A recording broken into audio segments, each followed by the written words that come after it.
Hello everybody, it's Star Trek Sundays and I'm back with another Exo-6 1/6 scale action figure review, and this time it is Commander T'Pol. I'm quite excited for this release. Enterprise has never had an awful lot of merchandising across the years, so I'm really glad to be able to flesh out my 1/6 scale collection with another key character from the show. So let's dive straight in and take a look at this packaging. Well, we kind of know what to expect from Exo-6 these days. The packaging is pretty nice, I have to say. It's largely matte, but we have this glossy image here on the front, a close-up headshot of the action figure, which looks very presentable, looks good on display. We have the Star Trek logo there embossed in foil, which is nice. And then we have this beautiful artwork that starts on the front of the packaging but carries all the way over to the side panel here, replicating scenes from the show. Obviously, the main cast there, really beautifully illustrated. I love this artwork. I think they've done a fantastic job with this. It's always very pleasing to see it. And then if we flip the packaging over and look at the reverse, we can see an image here of the figure in full and the accessories that it comes with as well, some small print there. So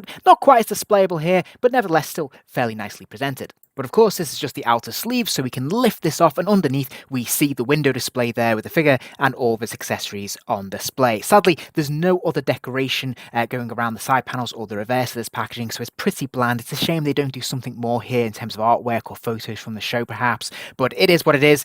After all, it is going to be mostly hidden by that outer sleeve, so I suppose that makes sense. So let's take a look at the action figure itself. And the first thing I have to say about this figure is that it's very eye-catching because, of course, she has her Season 3 outfit, which is this bright, vibrant orange colour. Now, in all honesty, in the show, I always thought this was a little bit garish, a little bit too much.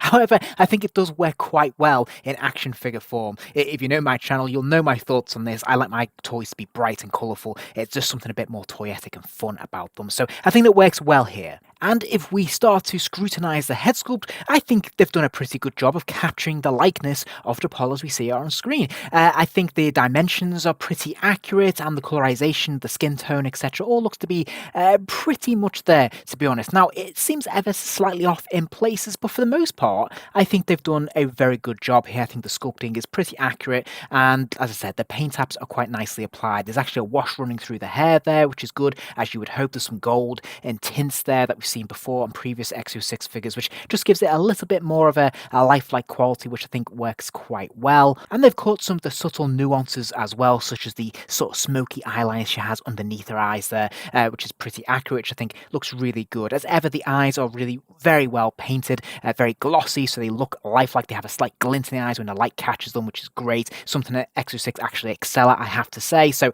nice to see that continued here.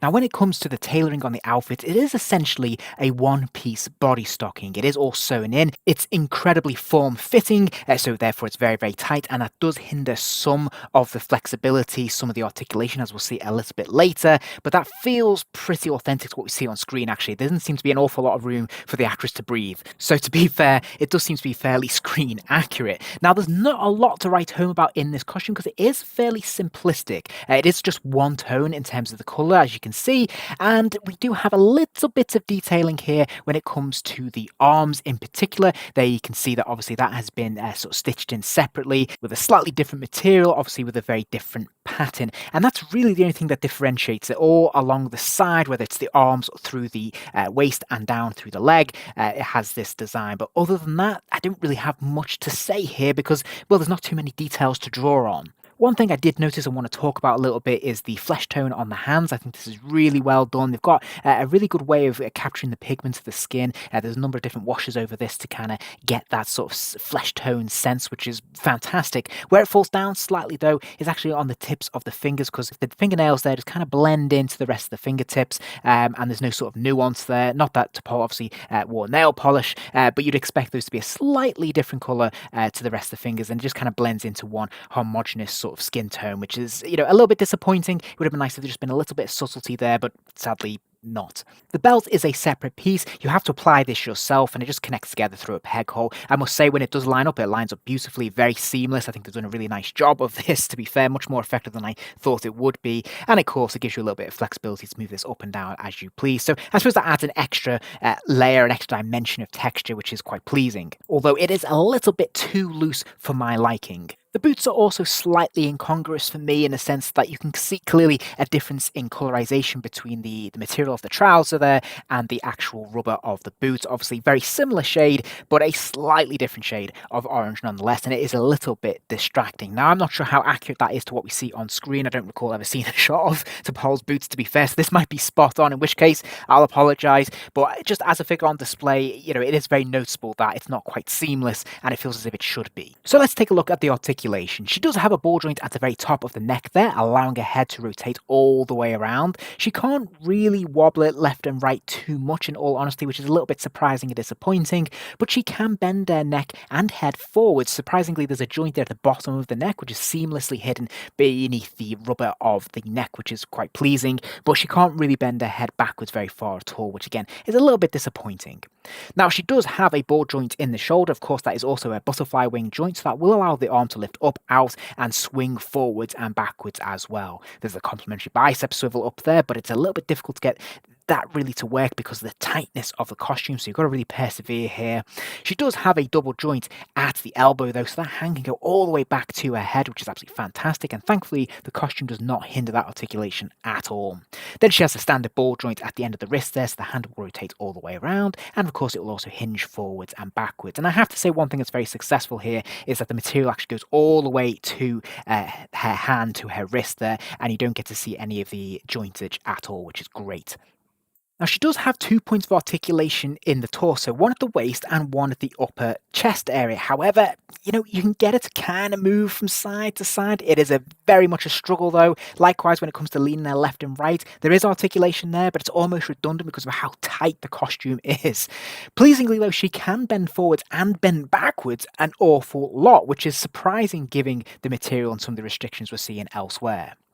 She does have ball joints in the hips. The legs will thankfully kick out to the side with no hindrance, which is great. She can also swivel through a leg swivel at the top of the thigh there, which is great. The legs will kick forwards and they'll kick backwards. It does roof up the costume a little bit, as you'd expect, but again, no hindrance, which is great.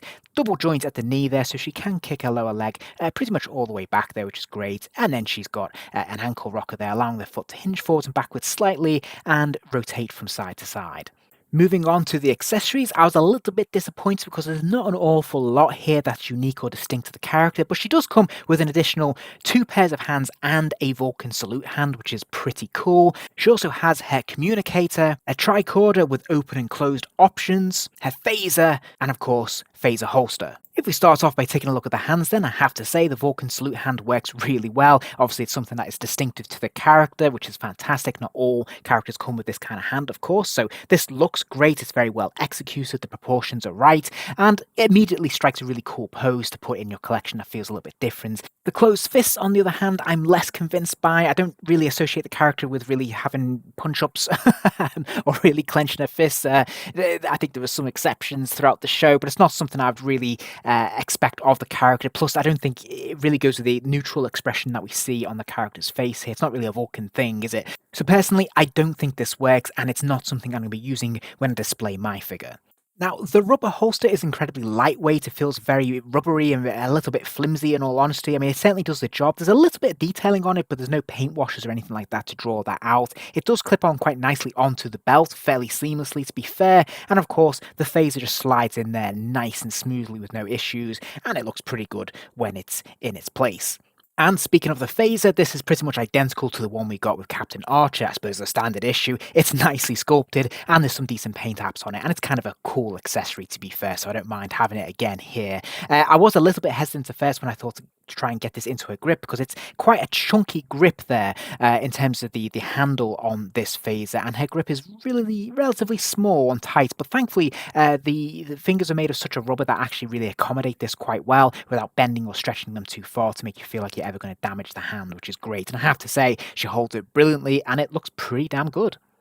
She also comes with a communicator. Again, we saw this with the Captain Archer figure, but it's a very nice piece. It's very small, very dainty, but it does flip up there, which is nice to see, and we can see a little bit of detail on the inside. Again, she has no problems holding this in her other hand, which is great. That hand really grips very small items, so it works perfectly well with the communicator, and it looks really solid, and I like the way this has come together.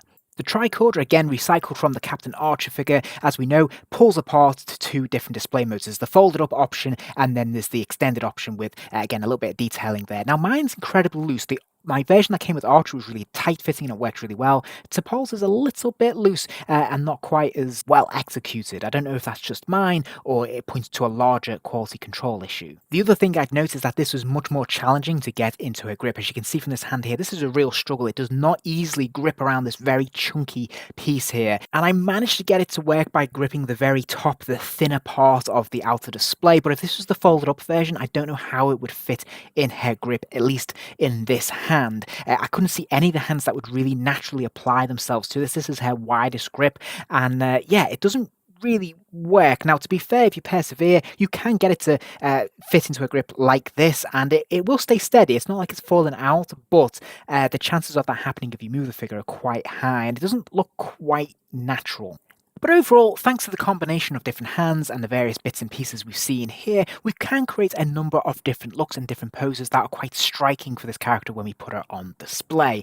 That's especially important given the fact that she's a little bit limited in terms of some of her posability. Having said that though, I wish there were more accessories here that were unique to this character and not simply recycled from previous releases. So before I wrap up for today, I did want to put her next to my Captain Archer from the same series so you can see how they scale against each other. Of course, T'Pol is slightly shorter and slighter in frame, but you can see that these actually look pretty good together. And I'm glad that they've opted for that Season 3 outfit because that complements the Season 3 look for Captain Archer in terms of his haircut, but also in terms of the colour contrast as well. I think it's shaping up to be quite a colourful collection, this one, which is really nice. We have the bright blue of Captain Archer's outfit there next to the bright vivid orange of T'Pol.